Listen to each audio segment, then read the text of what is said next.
123회 전산세무 1급 실전 문제를 풀어보도록 할게요. 실무 이론수로 풉니다. 그리고 실무는 제시된 문제의 순서대로 풀도록 할게요. 첫 번째는 전표입력이죠. 그러면서 전자생계서를 줬네요. 제품 1000만원, 전자생계서를 발급한 후 50%는 보통 예금 계좌로 입금받았다. 그리고 나머지는 신한카드로 결제받았다. 그리고 카드사에 대한 수수료는 고려하지 말 것, 이렇게 있죠. 전자세금서를 발급받았기 때문에 유형은 11번 과세입니다. 공과액 1000만원, 세액 100만원이죠. 전자세금서는 열을 선택하시면 되는 거죠. 그리고 대변에 제품 매출 1000만원, 부가세이수금 100만원, 보통 예금 550만원, 그리고 외상으로 했다고 그랬죠. 550만원 외상 매출금 하시면 되는 겁니다. 근데 외상 매출금은 카드니까 신한카드를 반드시 입력해야 돼요. 이렇게 메모해 놓으시고, 두 번째 보시면 외상 매출금 385만 원에 대해서 상법상 소멸시효가 완성됐다. 결국 대손세 공제를 반영하라는 얘기입니다. 그리고 대손세 공제 신청도 정상적으로 이루어질 예정이다. 이렇게 됐어요. 근데 대손 충납금 잔액은 200만 원이다. 그러면서 관련 회계 처리를 하는 문제죠. 그래서 부가세는 35만 원이라는 거 여러분들이 아셔야 됩니다. 따라서 대변에 외상 매출금 385만 원을 제거시켜 주셔야겠죠. 그리고 부가세 35만 원만큼은 부가세 예수금을 해갖고 대손세 공제 신청하는 겁니다. 그리고 대손 충당금 200만 원 잔액이 있다고 그랬죠. 먼저 제거하고 나머지 차액분 150만 원은 대손 상각비로 회계 처리하시면 되겠습니다. 세 번째는 제품 10,000달러를 직수출하였다. 그리고 대금은 선적 후 1개월 이내에 받기로 한다. 결국 외상을 했다는 얘기입니다. 그래서 6월 25일자가 선적일자죠. 선적일자 환율을 적용하시면 되는 거죠. 따라서 10,000달러 곱하기 1,300원 하면 1,300만 원이 제품 매출이 되는 겁니다. 따라서 유형 수출 1이죠. 그리고 직접 수출에 해당되는 겁니다. 그리고 공과액은 1,300만 원, 세액은 제로. 그리고 외상 매출금하고 대변에 제품 매출 이렇게 회계 처리하시면 되겠어요. 네 번째는 액면가액 2억 원의 사채진 30%를 상환했다고 됐어요. 상환대금 5,800만 원 줬죠. 보통 예금으로 지급했다. 그런데 사채 할인 발행차금 잔액은 2천만 원이다. 이렇게 됐어요. 그러면 먼저 사채 장부가액을 먼저 계산하실 줄 아셔야 돼요. 장부가액은 액면가액 2억이죠. 여기서 사채 할인 발행차금이 2천만 원 있어요. 이것을 차감한 1억 8천 곱하기 30%죠. 따라서 5,400만 원이 장부가액이 되는 겁니다. 그리고 상환손익은 5,800만 원 상환했다고 그랬죠? 근데 장부가액이 5,400만 원이니까 더 많이 상환했어요. 따라서 400만 원 손실이 발생되는 겁니다. 그리고 제거되는 사채 할인 발행 차금은 잔액이 2천만 원 있었죠? 여기에 30%라고 그랬죠? 600만 원 이렇게 제거하시면 되는 겁니다.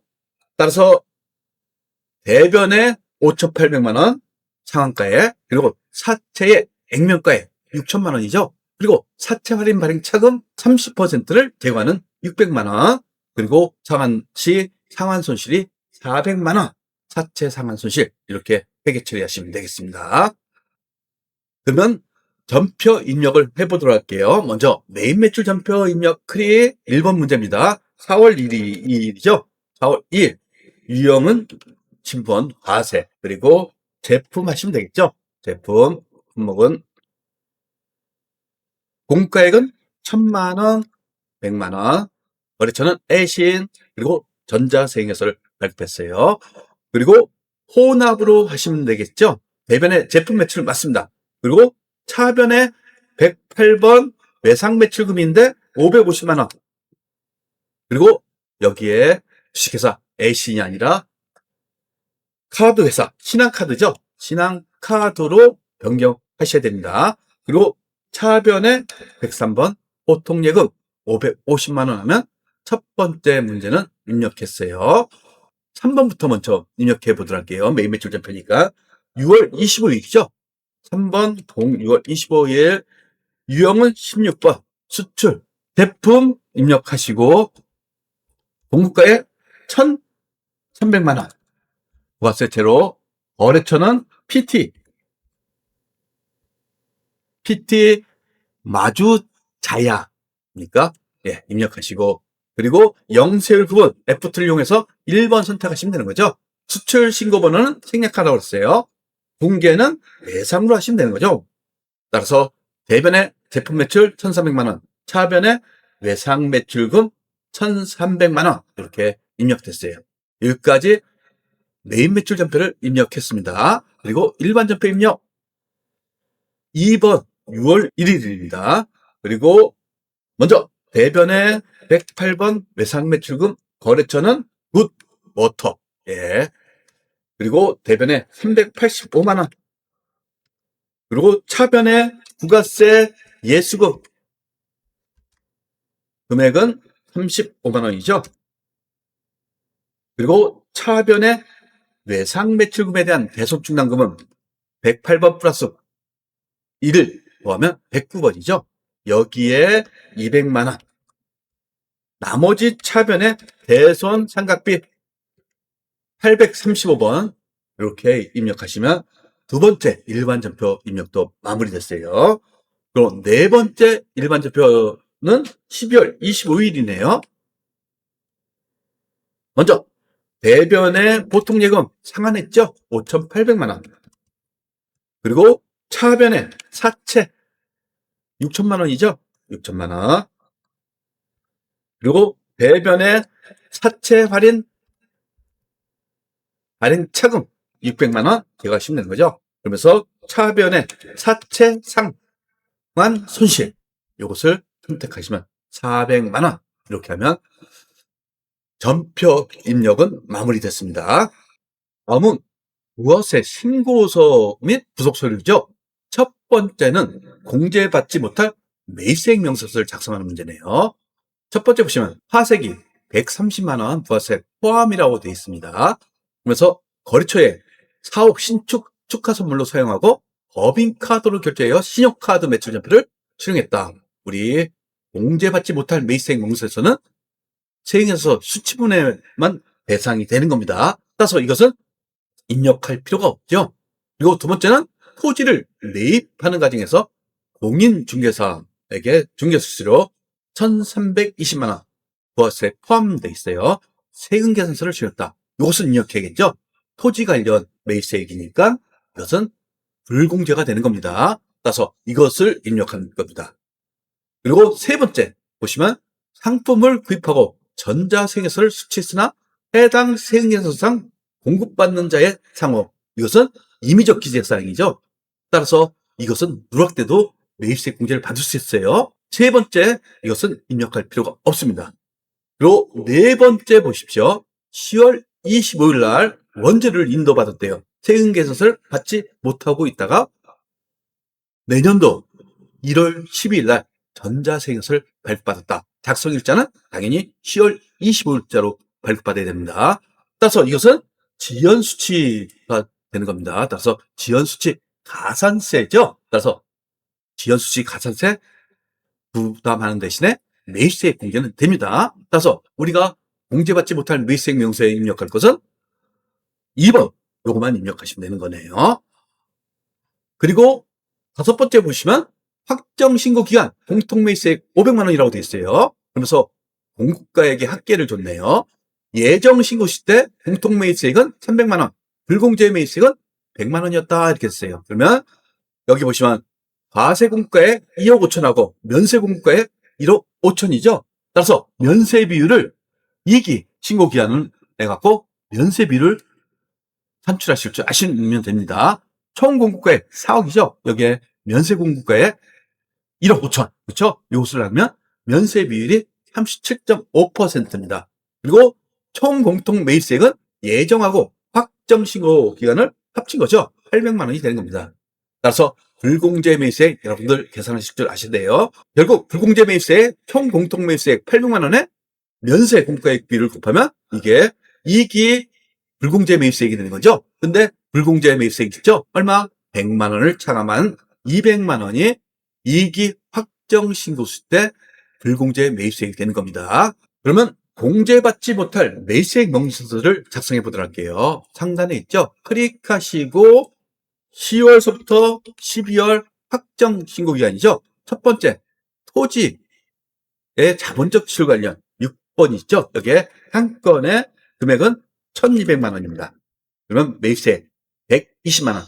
요것을 입력하고, 두 번째는 공통 매입세액의 정산 내용. 요것을 클릭하셔야죠. 그리고 당해 과세기간에 공과액 기준 1번을 선택하시면 되는 겁니다. 그리고 전표 데이터를 불러와봤자 불러오지 않습니다. 그러니까 이것을 무시하시고 총 공통 매입세, 즉 7월달부터 12월달까지죠. 따라서 이 금액이 800만 원입니다. 그리고 총 공급가액은 4억 원이죠. 그리고 면세 공급가액이 1억 5천. 그러면 면세 비율이 37.5%가 계산됩니다. 여기에 이익이 불공제 매입세액이 300만 원이 계산됩니다. 이 중에서 이익이 예정 불공제 매입세액이 100만 원이 있었죠. 이것을 입력하면 200만 원 이렇게 되는 겁니다. 상단에 저장하시고 나오시면 부가세 1번 문제는 마무리됐어요. 두 번째 문제는 의제 매입세액 공제 신고서를 작성하는 문제네요. 과세 표준은 1억 원이며 중소기업 제조업 104분의 4 면세 농산물 태등을 사용하여 입력하기로 한다 이렇게 돼 있어요. 그리고 농민에게서 쌀 50kg 하고 500만 원 현금 매입했다고 그랬죠. 농민 김상호에게 제조업일 경우에는 영수증 수채도 됩니다. 그리고 주민등록번호도 좋네요.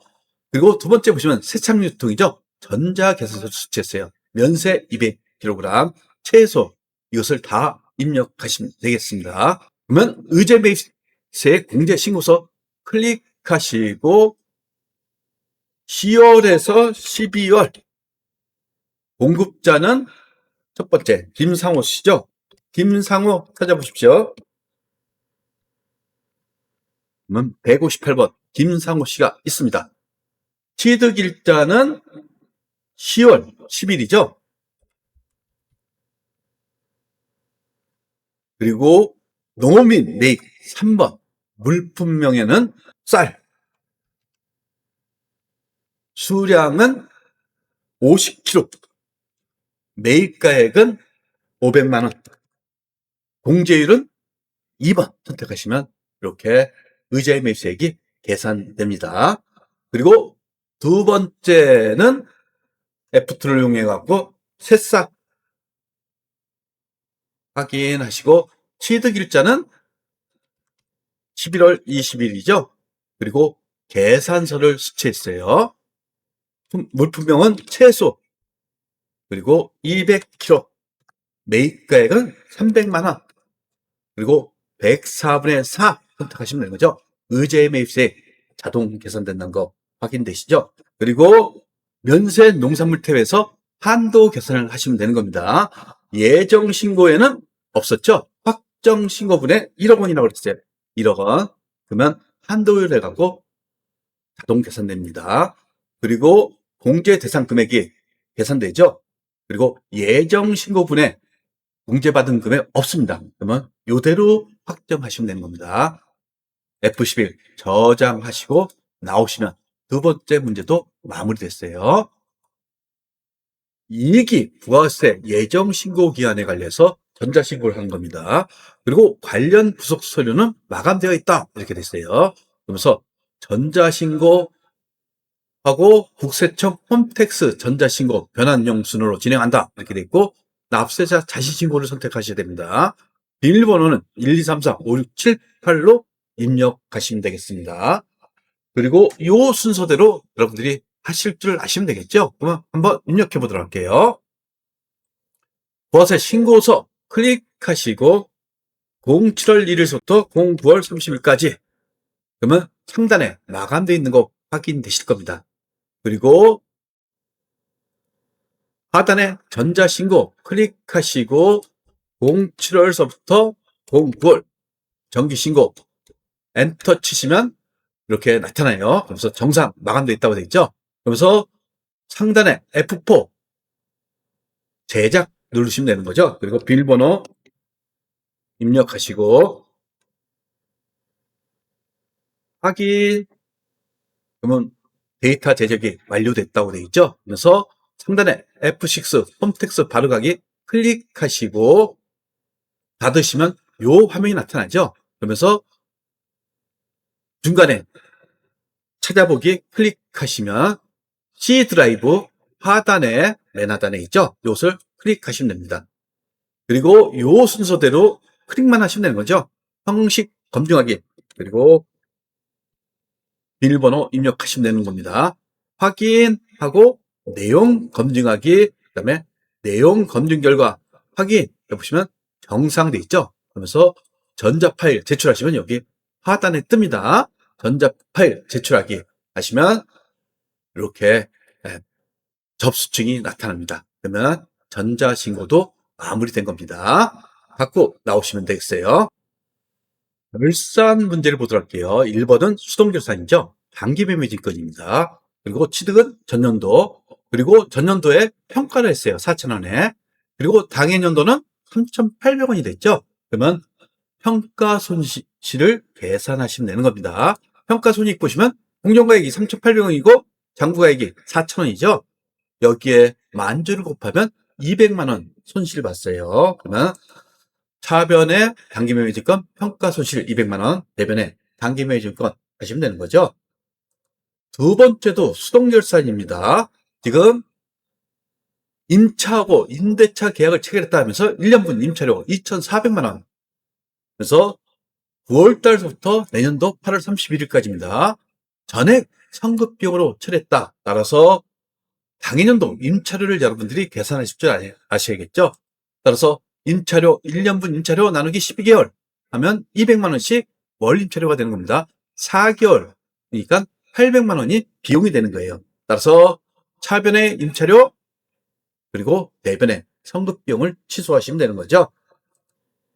세 번째는 단기 차입금에 대한 외화 환산을 하게 되어 있죠. 따라서 결산 수정전 잔액은 6천만 원. 근데 1,500원이 됩니다. 결국 환산 손익을 계산하실 줄 아셔야 돼요. 5만 달러 곱하기 1,500원이니까 7,500만 원이죠. 장부가액은 6천만 원. 결국 부채가 늘어났죠. 1,500만 원에 대한 손실이 발생됩니다. 따라서 대변의 단기차입금 1,500만 원, 차변의 외화 환산 손실 하시면 되겠어요. 그리고 네 번째는 자동결산을 입력하시면 되는 거죠. 제품 보시면 수탁자에게 발송한 제품 중 아직 판매되지 않은 300만 원이 포함되어 있습니다. 그러니까 1,500만 원 입력하시면 되는 거죠. 제공품은 800만 원 입력하시면 되는 거예요. 그리고 원재료 400만 원이 있는데 선적지 인도 조건이면서 운송 중에 있으니까 이것은 우리께 되는 거죠. 구매자법. 따라서 400만 원하고 300만 원 합친 금액 요게 700만 원을 입력하시고 자동결산으로 입력하시면 되겠습니다. 그럼 한번 입력해 보도록 할게요. 일반점표 입력 클릭 수동결산부터 입력해 보도록 할게요. 첫 번째 대변의 단기 매매증권 금액은 200만 원 그리고 차변의 매매증권 평가 손실 200만 원 입력했습니다. 두 번째 대변의 성급비용 금액은 800만 원. 차변의 임차료죠. 임차료 재적용료입니다. 800만 원 이렇게 입력했습니다. 그리고 세 번째 대변의 단기 차입금 그리고 거래처는 ABC라고 되어 있죠. ABC 대금 클릭하시고 금액은 1,500만 원. 하변에 외화 환산 손실 1,500만 원 이렇게 입력했어요. 그리고 결산 자료 입력 클릭하시고 1월서부터 12월 자동 결산이죠. 제일 먼저 입력할 게 원재료 재고액. 원재료 재고액 여기 있죠. 금액은 700만 원. 그리고 대공품 재고액. 대공품 재고액은 800만 원이죠. 쭉 내려보시면 대공품 재고액 기말 800만 원. 대품 재고액은 1,500만 원. 그리고 상단에 전표 추가하시면 결산도 마무리됐습니다. 원천징수 첫 번째 문제 보시면 영업부 사원에 대해서 사원 등록 및 퇴직소득자료 입력 및 원천징수 이행상황 신고서를 작성합니다. 그리고 자발적 퇴직이라고 되어 있네요. 퇴직연월일은 3월 1일이고 퇴직금 지급일은 4월 30일입니다. 그리고 해당 퇴직급여는 과세 대상 퇴직급여에 해당한다 이렇게 되어 있어요. 한번 입력해 보도록 할게요. 원천징수 클릭하시고 사원 등록에 김신속 사원이죠. 퇴사 연월일을 입력하시면 됩니다. 단기 03월 31일 이렇게 입력하시고 상단에 퇴사가 되어 있죠. 퇴직소득 자료 입력 클릭하시고 지급 연월은 04월이죠. 4월 30일에 지급하고 근로 선택하시고 F2를 이용해서 김신속 사원을 불러오시면 되는 거죠. 그리고 1번 퇴직이 되는 겁니다. 기속연월 이것을 수정하셔야겠죠. 언제입니까? 03월입니다. 그리고 지급연월일이 4월 30일이니까 영수일이 되는 겁니다. 그리고 여기서 과세 퇴직급여가 2천만 원 입력하시면 자동으로 소득세하고 지방소득세가 계산되죠. 원천징수 이행사항 신고서 클릭하시고 기속기간은 03월이죠. 03월. 지급기간은 04월입니다. 그리고 정기신고 하시면 여기에 퇴직소득 그 외란에 집계가 됩니다. 총 지급액 2천만 원하고 소득세 등은 자동 계산된다는 거. 그래서 첫 번째 문제는 마무리됐어요. 저장하시고 나오시면 되는 거죠. 사원 김영우에 대해서 사원 등록하고 수당 공제 항목 등록하고 급여 자료를 입력해 보도록 할게요. 그리고 기본 공제 대상이 아닌 경우 부로 입력한다 하면서 부양가족 현황을 줬네요. 본인 보시면 세대주예요. 한부모 가정이고 5월 1일 날 입사했네요. 그래서 이분은 한부모 소득공제가 되는 거죠. 따라서 추가 공제 입력하시면 됩니다. 모친 76이죠. 2022년 기준. 그리고 일용 근로소득은 분리과세 소득이에요. 따라서 기본공제 대상이고 추가 공제는 경로부대 공제가 되는 거죠. 자녀 4살이죠. 따라서 기본공제 대상만 되는 겁니다. 그리고 동생 연령 요건 충족하지 않죠. 그리고 소득 요건도 충족하지 않아요. 근로소득이 3,900만 원이죠. 따라서 부로 입력하시면 되는 겁니다. 그리고 중요한 것은 보유수당 비과세를 반영하셔야 됩니다. 인당 20만 원으로 2026년에 변경됐어요. 그리고 급여 자료를 줬습니다. 지급일은 5월 31일, 기본급은 과세, 추가 자료 보세요. 근로자 5인 이상 12인 미만의 소규모 사업장이다. 그러면서 당사는 선물 시설을 제공하지 않는다. 따라서 칙대는 비과세가 되는 거죠. 자가운전 보조금도 마찬가지로 개인 차량을 업무 목적으로 사용하는 것에 대한 지원금이다. 그리고 별도 여비는 정산하여 지급하지 않는다. 이것도 마찬가지로 비과세가 되는 겁니다. 그리고 특이한 내용이 나왔어요. 두루누리 사회보험 여부와 기간 및 고용보험과 국민연금 적용률을 80%를 반드시 표시한다. 이것은 문제에서 주어진 대로 표시하시면 되는 겁니다. 두루누리 사회보험은 영세 사업장의 사업주와 근로자를 위해서 정부가 사회보험료 일부를 지원하는 제도를 의미하는 거예요. 그래서 이것을 표시할 겁니다. 그리고 기본급을 제외한 나머지 수당은 월적인 여부와 통상임금 여부는 무시한다 이렇게 했어요. 그리고 소득세 적용률은 100%로 한다 이렇게 되어 있습니다. 한번 입력해 보도록 하겠습니다. 먼저 사원 등록 클릭하시고 502번에 김영우 씨 민등록번호 입사 연월일은 당기 5월 1일 내국인이 되는 거죠.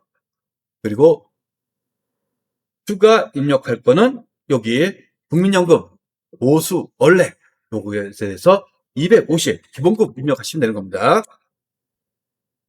건강보험 보수 월액도 250만 원.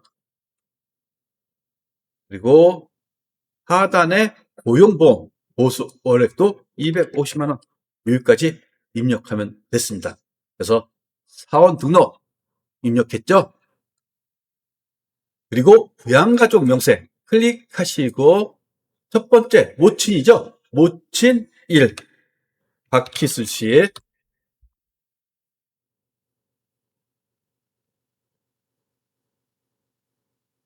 내국인이고 60세 이상 그리고 경로대 자동 체크됩니다. 그리고 위탁관계도 입력하는데 모친이죠? 모친 입력하시고 그리고 자녀 김지석 주민등록번호 입력하시면 되겠어요.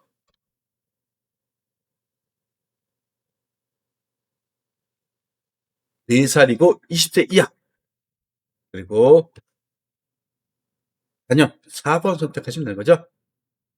그리고 형제자매 동생이죠. 6번 그리고 우로 입력하시면 되겠어요. 그리고 위탁관계는 제 동생이죠. 그리고 2026년 프로그램에서 변경된 게 있어요. 6세 이하 보육수당 대상사주 부양가족 불러오기를 반드시 하셔야 돼요. 그래서 6세 이하 한 명 있죠. 클릭하시고 한 명 여기까지 입력하신 다음에 아까는 한부모 여기에 체크가 안 됐죠. 여기에 부양가족이 있으니까 체크가 되는 겁니다. 1번 이것을 선택하시면 돼요. 그래서 직계비속이 있는 한부모 가정이 되는 겁니다. 그러면 여기까지 부양가족 명세를 입력했어요. 그 다음에 추가사항 탭 있죠? 13번 두루누리 사회보험 여부 1번 선택하시면 되는 겁니다. 그리고 해당 기간이 좋죠? 단기 05월서부터 내년도 04월까지 이렇게 됐죠? 그리고 2번 80%를 적용한다고 했죠? 그리고 이것도 마찬가지로 국민연금 적용률도 80% 이렇게 하시면 되는 겁니다.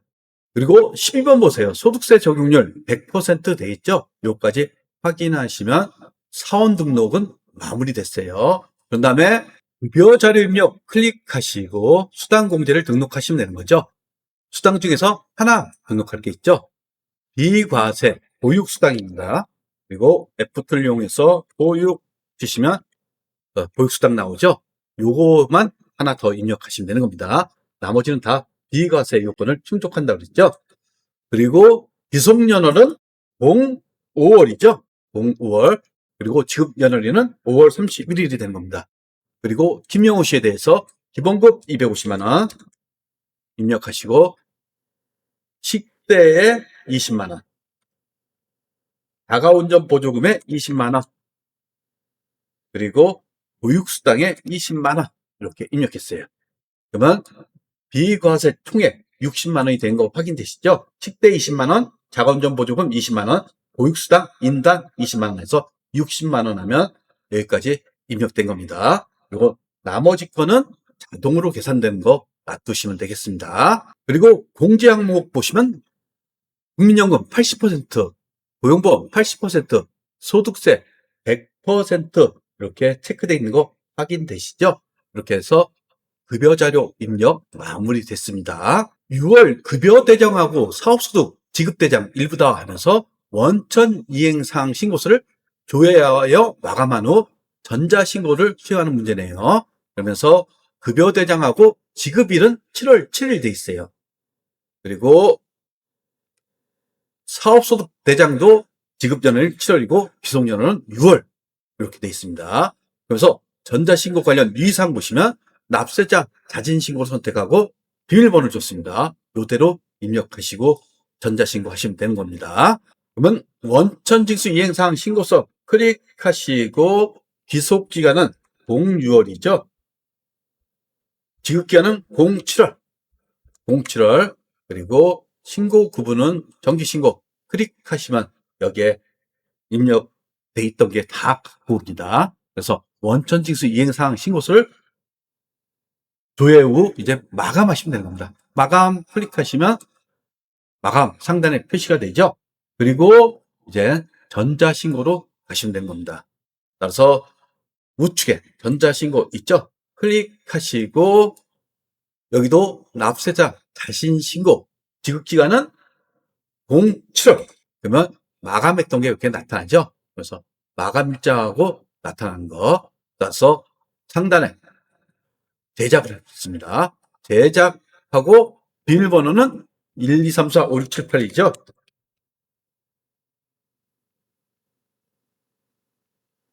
확인하고 F6 홈택스 바로가기 하신 상태에서 닫으시면 이게 나타납니다. 그리고 찾아보기 하단에 쭉 내려보십시오. 그러면 여기 있죠? 이것을 클릭하시고 열기, 예, 그리고 형식 검증하기,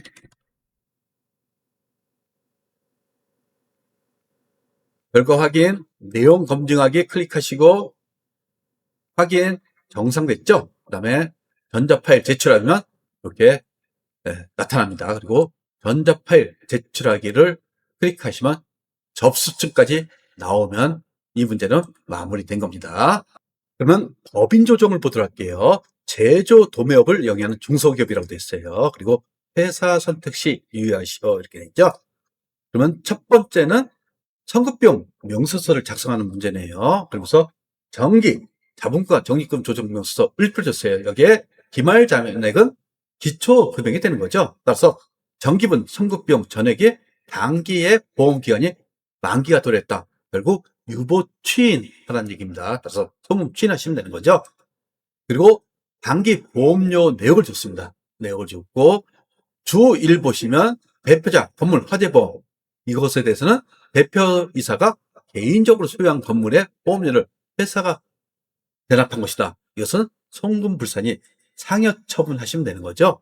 여기까지 입력해 보도록 할게요. 회사는 1231번 주식회사 세계로 상해입니다. 법인 조정 클릭하시고 성급비용 명세에서 첫 번째가 자동차 보험이죠. 따라서 성급 보험료 이것을 선택하시고 그리고 일자는 02월 1일서부터 거래 내용은 자동차 보험 거래처는 F2를 이용해 갖고 손해 쳐보세요. 그러면 SS 손해보험 나타나죠. 시작일은 단기 02월 1일서부터 차기 01월 31일까지 지급액은 400만 원. 그러면 일수하고 대상기간 일수 그리고 성급비용 자동 계산되죠. 이렇게 계산된다는 거. 그리고 회사에서 전액 보험료 비용 처리했죠. 그러니까 계상액이 없어요. 그러면 여기 조정 대상 금액이 나타납니다. 두 번째도 마찬가지로 성급 보험료 이거죠. 그리고 일자는 04월 1일 그리고 화재보험 회사는 화재 해상 그러면 HD 화재 해상이 나타납니다. 04월 12일이네요. 11일부터 내년도 04월 10일까지 지급 금액은 240만 원. 그리고 회사 계상액이 20만 원. 이렇게 하면 송금불산입 금액이 자동 계산됩니다. 그리고 대표자 건물 화재 보험에 대해서는 이것은 입력할 필요가 없어요. 다 송금불산입 상여 처분하시면 되는 겁니다. 그리고 이제 조정 등록하시면 되는 거죠. 직접 입력으로 클릭하시고 정기 성급비용 152만 원 소득 처분은 유보 감소가 되는 겁니다. 유보 취인이 되는 거죠. 그리고 송금불산이 단기 자동차보험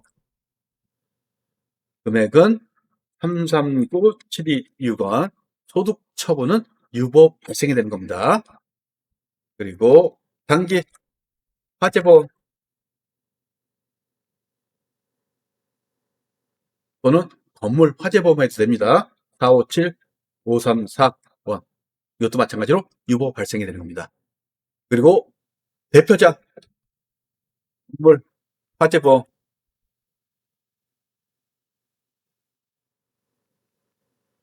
이거는 전액 송금 불사입되는 거죠. 금액은 280만 원.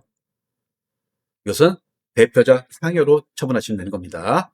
그래서 여기까지 입력하고 저장하시면 청구비용 명세서는 마무리됐어요. 자, 두 번째 문제는 기업 업무 추진비 조정 명세서네요. 그리고 제조원가에는 없다고 되어 있습니다. 그리고 매출액을 줬죠. 여기에 부산물 매출액도 들어가는 겁니다. 그리고 특수관계인 매출은 별도 입력하시면 되는 거죠. 그리고 기업 업무 추진비 증빙 내역이 있어요. 3만 원 초과하는 경우 여기 일반 영수증 수취분이 있죠. 이것은 청구불산인 기타 사유출 직부인 되는 거죠. 그리고 기업 업무 추진비 중 3만 원 초과분에 대해서 대표이사 개인적 사용금 300만 원이 포함되어 있다.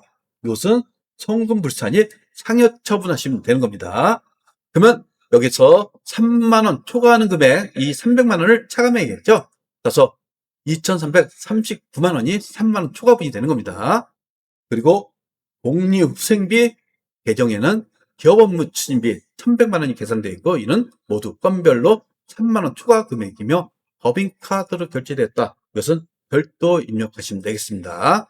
그러면 기업 업무 추진비 조정명세서 클릭하시고 상단에 불러오기 해보십시오. 그러면 수익금액 명세가 불러오지 않으면 직접 입력하시면 되는 겁니다.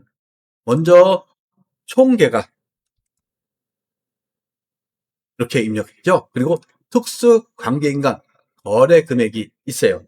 이것을 직접 입력하시면 되는 겁니다. 금액은 6억 원입니다. 그리고 기업 업무 추진비, 판관비에 이렇게 자동 불렀죠. 여기에 사적 경비에 대표자가 사용한 300만 원 있었죠. 개인적 사용금은 300만 원 입력하시면 여기 변경되죠. 그리고 3만 원 총 조과 금액에서 1억 390 이렇게 돼 있죠. 여기서 300만 원을 차감하셔야 됩니다. 따라서 23390 플러스 이렇게 하시면 되는 겁니다. 그리고 복리후생비에 있다고 했죠. F2를 이용해서 복리후생비 811번 선택하시고 금액은 1,100만 원. 네, 이게 모두 3만 원 초과분이라고 했죠. 따라서 16번에다가 1,100만 원 입력하시면 되는 겁니다. 그리고 기업 업무 추진비 앞표를 보시면 한도 초과액이 22만 2천 원이 계산되는 게 확인되실 겁니다. 그러면 여기까지 하고 저장하시고 조정 등록을 하시면 되겠죠. 조정 등록. 먼저 사적 경비, 준비 중 사적 경비 금액은 300만 원. 이것은 대표자 상여 4번 하시면 되는 거죠. 그리고 신용카드 미사용액이 있었죠. 기업 업무 추진비 중 신용카드 미사용액 금액은 139만 원.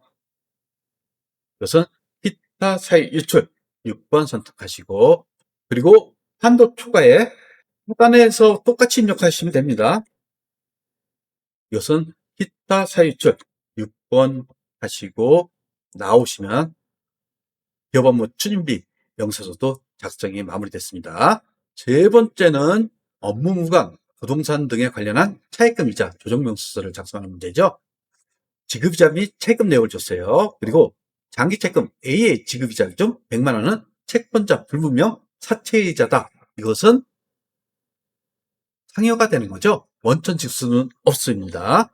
150만 원 중 4% 건설 자금 이사에 관련된다. 이것은 송금 불사 및 유보가 되는 겁니다. 그리고 업무 무관 자산 및 가직금 내역을 줬네요. 여기 투자 목적으로 토지를 1억 원에 취득했다. 이것은 업무 무관 부동산이 되는 거죠.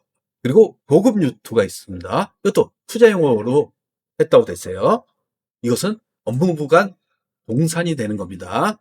그리고 전무이사에게 7월 1일 날 5천만 원을 이제 6%로 되었다. 이것은 업무부간 가직금이 되는 거죠. 그래서 이것에 대해서 입력하시면 되겠습니다. 업무무관 부동산 등에 관련한 채권이자 조정면서 클릭하시고 제일 먼저 입력할 게 업무무관 동산이죠. 동산은 5월 전년도 5월 1일로 돼 있어요. 그러니까 1월 1일 아침 되는 거죠. 1월 1일 그리고 정기율 1번 선택하시고 차변에 1억 원입니다.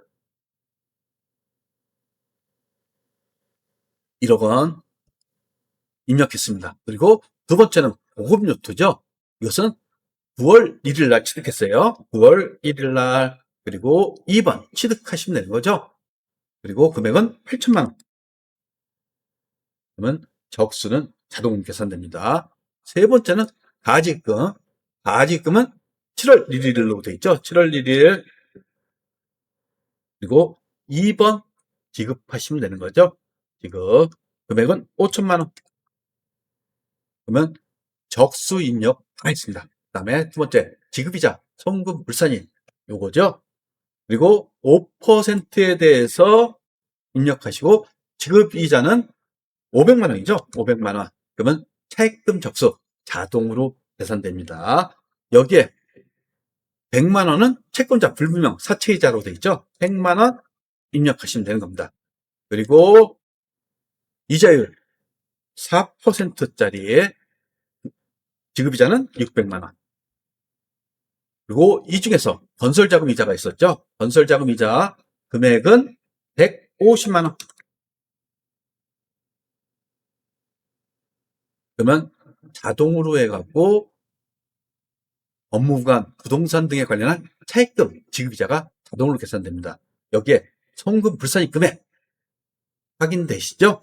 도정 등록만 하시면 되는 겁니다. 도정 등록 클릭하시고 지급이자 송금 불산입 근데 업무부관 지급이자죠.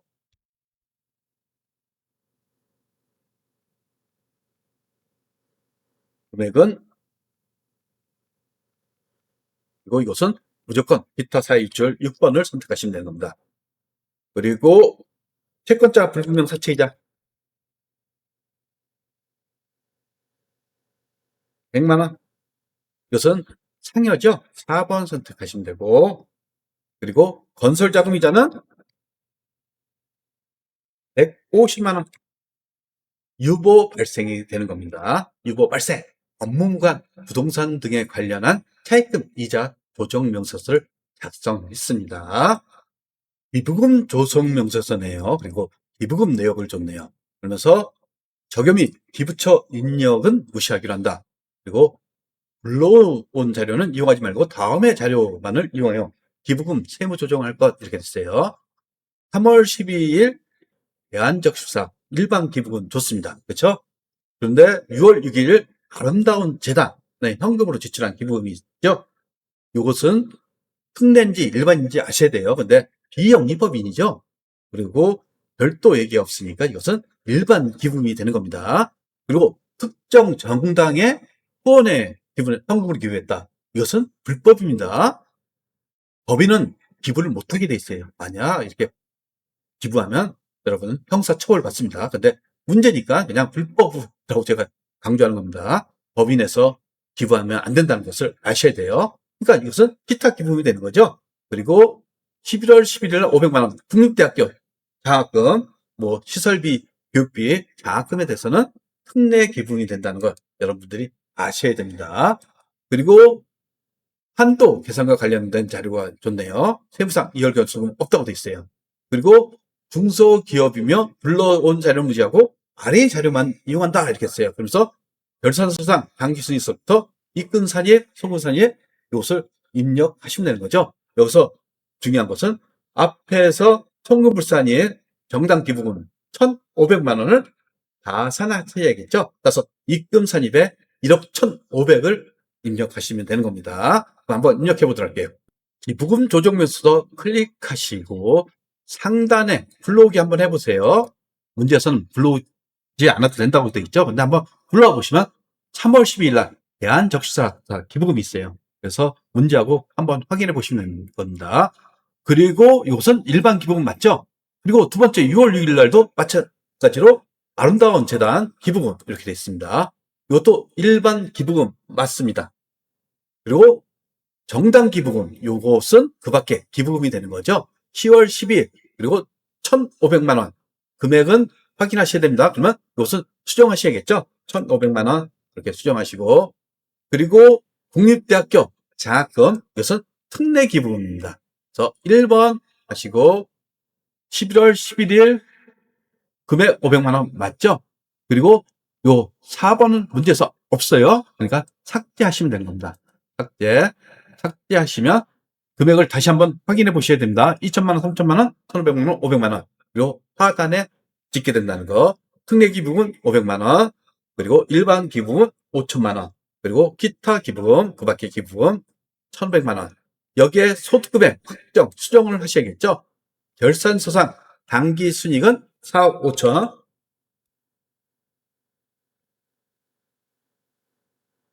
아산 조정은 1억하고 그다음에 정당 기부금 1,500만 원을 더해야겠죠. 그래서 일리로 이렇게 입력하시고 송금 산입은 5천만 원.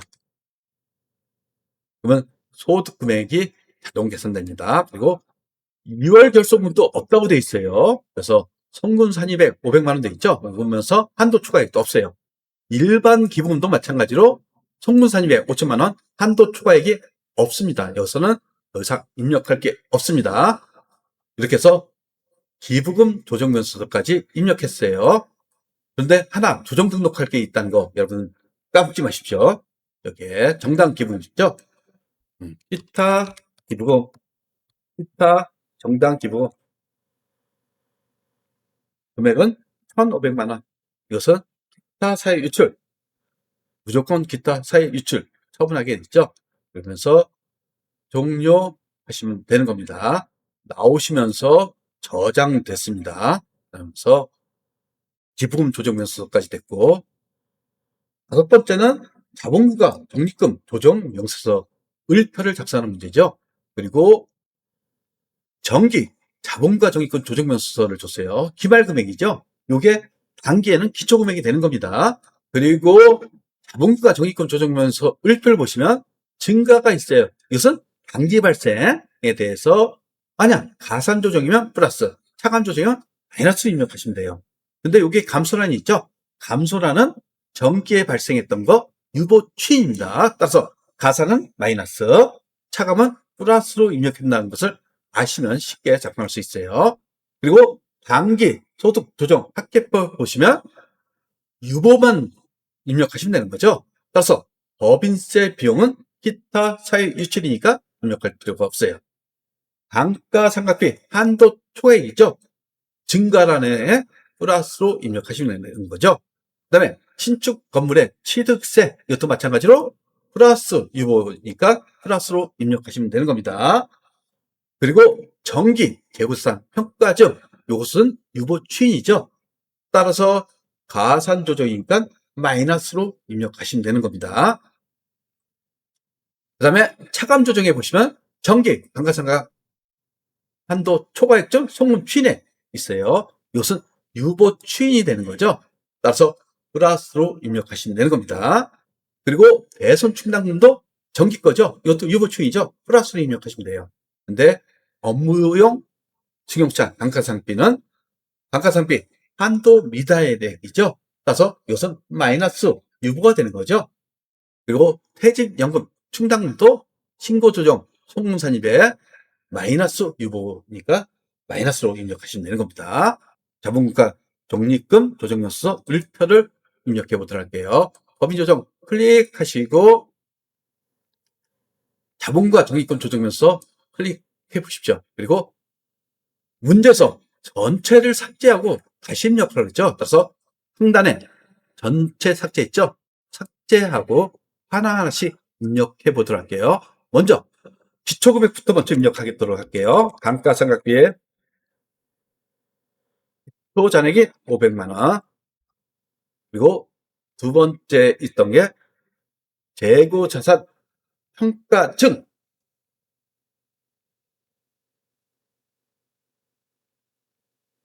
그리고 마이너스 250만 원.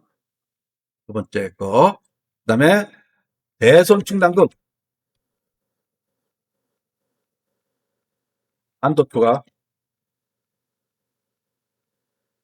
금액은 300만 원 있어요. 먼저 감소란에 있는 것부터 감가상비 감소된 게 있었죠? 얼마? 50만 원. 50만 원 있었어요. 그리고 증가란에 단계 발생했던 게 있었죠? 얼마? 700만 원 있었어요. 700만 원. 그러면 기말 잔액이 1150만 원이 된다는 거. 재고사산 평가 증액에 대해서 유보 추인이 있었죠? 마이너스 250만 원. 그러면 제로가 되는 겁니다. 그리고 대소충당금 한도 초과액도 정기부분에 대해서 그것도 마찬가지로 유보 추인이 있었죠? 300만 원. 그럼 제로가 되는 겁니다. 여기까지 입력하고 그 다음에 세금과 분과가 있었죠? 세금과 분과. 신축 건물의 취득세. 세금과 분과. 증가란에다가 1000만 원. 유보 잔액이 1000만 원이 되는 겁니다. 확인되시죠? 그리고 업무용 승용차 감가상각비.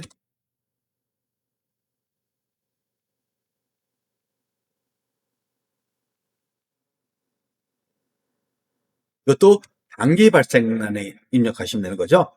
송금 산입이니까 마이너스 200만 원 입력하시면 기말 잔액이 마이너스 200만 원이 되는 겁니다. 그 다음에 퇴직연금 충당금. 단기에 발생한 송금 산입 사항이죠. 그래서 마이너스 2천만 원 입력하시면 이렇게 우리 자본가 적립금 조정면서 을표 기초금액이 550만 원, 감소금액이 100만 원, 그리고 증가란에 마이너스 500만 원, 그리고 최종적으로 기말잔액이 마이너스 50만 원 된다는 거 확인되시죠? 상단에 저장하시고 나오시면 되겠어요. 필름을 모두 입력하고 이젠 객관식 여러분들 사지선다형이니까 과감하게 마킹하시면 되는 겁니다. 확률은 25%죠. 첫 번째, 퇴직급여. 퇴직금 지급 시 퇴직급여 충당 부채하고 우선 상기하게 되어 있죠. 그리고 기설정된 퇴직급여 충당 부채를 초과하는 금액은 비용 처리하게 되어 있다는 거 맞는 표현이죠. 두 번째, 확정 기형이라고 되어 있어요.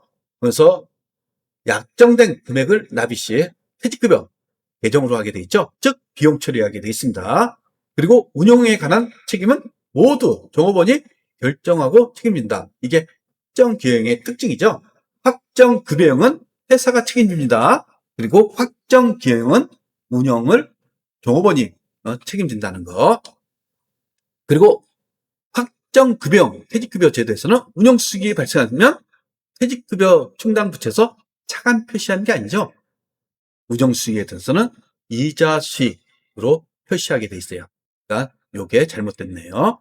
그리고 퇴직급여 충당 부채는 전 직원이 퇴직할 경우에 주어야 될 퇴직금이죠. 이것을 우리는 퇴직금 추계액으로 표현합니다. 그래서 퇴직급여 충당 부채는 퇴직금 추계액이 된다는 거 알고 계셔야겠죠. 두 번째 보시면 무형자산 중 개발비와 관련된 개발 단계로 옳지 않은 것은 기업에서는 연구 단계, 이때는 탐색하는 단계입니다. 그리고 본격적으로 어떤 제품에 대해서 개발하자 그러면 개발 단계예요. 그래서 어느 정도 완성도가 올라갔어요. 그 후에 생산을 하겠다 그러면 생산 단계가 되는 겁니다. 따라서 연구 단계는 탐색 활동이라고 생각하시면 돼요. 첫 번째 보세요. 탐색 나오죠? 이것은 무조건 연구 단계가 되는 겁니다. 그리고 생산, 사용 전에 시제품과 모형을 설계, 제작, 시험하는 활동, 이것은 개발 단계죠. 그리고 공구, 주형, 금형 등을 설계해갖고 테스트한다고 보시면 되는 겁니다. 이것은 개발이죠. 그리고 상업적 생산 목적으로 실현 가능한 경제적 규모가 아닌 시험한다 이거죠. 이것도 마찬가지로 개발 단계가 된다는 거. 따라서 연구 단계는 탐색하는 활동 단계라는 것을 여러분들이 아시면 되겠습니다. 그리고 세 번째 보시면 자기 주식 및 감자에 대한 설명으로 가장 옳지 않은 것은 자기 주식을 취득하는 경우 자본 조정이 된다는 거. 1번 맞는 표현이죠. 그리고 주식을 이익으로 소각하는 경우에 주식이 취득원가에 해당하는 이익위험을 감소시킨다. 이렇게 돼 있어요. 결국 유상으로 소각하는 경우는 차변에 이익위험 하면서 자기 주식이 되는 거죠. 2번도 맞는 편입니다. 그리고 세 번째 보시면 자기 주식을 유상으로 소각하는 경우 취득원가보다 맹명금액보다 크다고 되어 있죠. 즉, 그 차액을 감자책에 관계없이 감자차손하여 자본조정으로 회계치른다. 이게 잘못됐죠. 감자차익이 있으면 감자차익을 먼저 상기하고 나머지 잔액만 감자차손으로 하게 돼 있어요. 그래서 3번이 잘못됐네요. 4번, 자기 주식을 처분하는 경우 처분 금액이 장부 금액보다 작다면 먼저 자기 주식 처분 이익의 범위 내에서 상계 처리하게 되겠죠. 그리고 미상계된 잔액이 있는 경우 자본 조정에 자기 주식 처분 손실로 회계 처리한다. 이것은 감자차익도 마찬가지입니다. 그러니까 3번이 잘못됐다는 거 여러분들이 쉽게 알 수가 있습니다. 4번, 추정을 요하는 보고기간 후 사건만 선택한 것은 보고기간 후 사건에 대해서는 단서조항이 있죠. 보고기한 말 현재 존재해야 돼요. 그리고 그 후에 추가적 증거가 있다는 것에 대해서 보고기간 후 사건으로 해서 수정을 요하는 사건이 되는 겁니다. 근데 유가증권의 시장 가격이 보고기한 말과 재무제표가 사실상 확정된 날 사이에 하락한 경우 이런 것을 하반영하면 회사 일 못합니다. 따라서 유가증권의 시장 가격에 대해서는 보고기간 후 사건이 아니라고 여러분들은 알고 계실 거예요. 그래서 가는 아니죠. 그리고 자산의 가치가 하락되었음을 결국 보고말 현재는 자산이 있어요. 그 이후에 입수한 경우 이것은 보고기간으로 사건이 되는 거죠. 그리고 정기 또는 그 이전 기간에 발생한 회계적 오류를 보고기간에 발생했어. 당연히 이건 수정해야겠죠. 따라서 보고기간 후 사건이 되는 겁니다. 나와보시면 보고기간 후에 이사해서 배당을 승인한 경우 이렇게 됐어요. 이것은 보고기간 말 현재 존재하지 않는 거죠. 이것은 대상에서 제외된 겁니다. 따라서 보고기간 말 미존재했기 때문에 이것에 대해서는 보고기간 후 사건이 되는 게 아닙니다. 그리고 나와보시면 보고기간 말 이전에 매각한 자산 결국 보고기간 말 현재 존재한 거죠. 근데 그 금액을 나중에 받았어요. 이것은 추가적 증거가 되기 때문에 보고기간 후 사건이 되는 겁니다. 따라서 라, 다, 마가 보고기간 후 사건이 되는 거죠. 이것을 충족하는 것은 2번이네요. 5번째 보시면 매출 채권의 대손 충당금을 과다 설정했다. 이럴 경우 재무제표에 미치는 영향을 오는 것은 즉 자산과 이익은 비례관계입니다. 여기 보시면 당기순이익의 과대계산, 이익경험의 과대계산 같은 방향으로 가죠. 그러니까 이것은 답이 될 수가 없어요. 그리고 비용의 계산이라는 것은 이익의 과대계산이 되는 거죠. 따라서 1번도 대상이 안 되는 거죠. 지금 비용이 과대 계산된 겁니다. 그러면서 배손 충당금을 과다 설정했으니까 자산의 과소 계산이 되면서 이익의 과소 계산이 되는 겁니다. 6번째 문제 보시면 원가 계산 방법에 대해서 나왔어요. 정상 개별 원가 계산, 직접 재료의 측근노비에는 실제 발생 원가를 사용하죠. 대정호반전비는 예정 배분액을 사용하여 원가를 계산하는 것이 정상 개별 원가 계산입니다. 두 번째, 개별 원가 계산은 종합원가 계산에 비해서 원가의 정확성이 높아요. 정확성이 높으면 시간과 비용이 절감되는 게 아니죠. 시간과 비용이 과대되는 겁니다. 그러니까 이게 잘못됐죠. 그리고 종합원가 계산은 동전 대량 생산, 개별 원가 계산은 이종 수령 생산. 맞죠? 그리고 정상 개별 원가 계산에서 실제 발생액이 예정 배부액보다 작은 경우 과대 배부의 차이가 발생한다. 금액을 넣어보세요. 실제 발생액이 100원인데 예정이 200이었어요. 이럴 경우에는 과대 배부된 거죠. 그래서 과대 배부 차이가 발생하게 돼 있어요. 7번째 보시면 의사결정 관련 원가에 대한 문제입니다. 관련 원가는 의사결정 대안들 간의 차이가 나는 미래원가죠. 관련원가의 정의입니다. 메모원가는 뒤에 발생되어 의사결정에 영향을 미치지 않은 과거원가죠. 따라서 관련원가는 미래원가, 메모원가는 과거원가입니다. 기회원가는 특정 대안을 선택함으로써 포기되는 다른 대안에서 얻을 수 있었던 최대 이익의 기회원가 또는 기회비용이라고 표현합니다. 맞는 표현이죠. 그리고 통제 가능한 원가가, 이것은 경영자가 통제할 수 있는 원가를 의미하는 거죠. 근데 단기적인 의사결정에는 모두 통제가 가능하다. 이게 잘못됐죠. 원가는 모두 통제 가능하지 않습니다. 고정원가는 통제 불가능 원가도 있다는 거 여러분들이 알고 계실 겁니다. 그러니까 이런 문제도 어렵진 않죠. 8번째 보시면 단계 배분법입니다. 그래서 X의 배분될 보조 부분 원가의 총액, 이렇게 돼 있어요. 그래서 보조 부분 중 수선 부분의 원가를 먼저 배분한다. 수선 부분 30%, 30%, 40% 배분하고 전력 부분 50대 50 이렇게 배분하는 거죠. 그럼 여러분 이것을 그리시면 되겠죠. 수선 부분에서 발생된 원가가 20만 원, 전력 부분이 10만 원이 있습니다. 그리고 보조 부분 배분해야겠죠. 수선 부분 먼저 배분한다고 했어요. 30, 30, 40. 그러면 20만 원이 돼서 전력 부분에 6만 원 배부하고 X 부분에 6만 원, 그리고 Y 부분에 8만 원 이렇게 배부하죠. 전력 부분에서는 50대 50이라고 했어요. 그래서 전력 부분에서는 10만 원하고 6만 원 합친 16만 원을 배부하시면 되는 거죠. 요게 50대 50이니까 8만 원, 8만 원이 되는 거죠. 따라서 X 부분에 배부된 보조부분 원가는 6만 원 플러스 8만 원 하니까 14만 원이 되는 겁니다. 이렇게 보시면 되겠어요. 9번 문제가 표준원가네요. 실제 변동 재수간접비는 600만 원이고 다음에 설명 중 가장 옳지 않은 것은 향해당 표준 기계시간, 이것은 SQ라고 그러죠.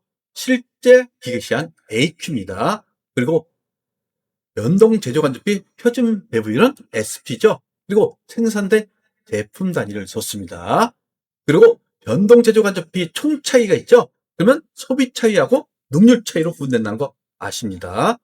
그리고 당사의 능률 차이는 없다 이렇게 됐어요. 그러면 SQ를 구해 보십시오. 50시간이라고 그랬죠? 단위다. 여기에 200단위예요. 그럼 10,000시간이 되는 거예요. 근데 AQ하고 SQ가 동일해요. 따라서 능률 차이는 제로가 되는 겁니다. 그리고 당사의 소비 차이는 100만 원 불리한 차이를 발생시킨다. 소비 차이는 실제 발생의 600만 원이죠.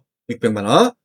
그리고 AQ 곱하기 SP, AQ 곱하기 SP 500만 원입니다. 그러면 100만 원에 대한 불리한 차이를 발생시킨다. 맞는 표현입니다. 그리고 4번 보세요.